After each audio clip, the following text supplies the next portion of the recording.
Hello, আজকে video নিয়ে এসেছি পুরী ট্যুরের। আমরা কলকাতা থেকে ট্রেনে করে পুরী যাব। আমরা যেভাবে প্ল্যান করেছিলাম পুরীতে আমরা 3 দিন থাকতে পারতাম, কিন্তু ট্রেন লেট হওয়ার জন্য সাঁতরাগাছি থেকে আমাদের 2 দিন এমনিই লেট হয়ে গেছিলো। তো আমরা পুরী ঘোরার জন্য মাত্র আধা বেলা পেয়েছিলাম। তারপর আমাদের ভুবনেশ্বর থেকে ফ্লাইট ছিল, ওর জন্য আমরা অত সময়ের মধ্যেই পুরী ঘুরে নিয়েছি, শর্ট ট্যুর আর কি।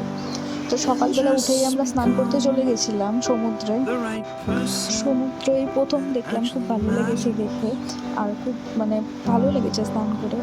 তারপর আমরা হোটেলে গিয়ে রেডি হয়ে পান্ডা ধরেছিলাম। পান্ডা ধরে আমরা জগন্নাথ মন্দিরে পৌঁছে যাই পুজো দেওয়ার জন্য। পুরীতে খুব গরম ছিল, খুব রৌদ্র ছিল, তো আমাদের গরমে অবস্থা পুরো খারাপ হয়ে গেছিলো। আমরা যেই টাইমে পৌঁছেছিলাম ওই টাইমে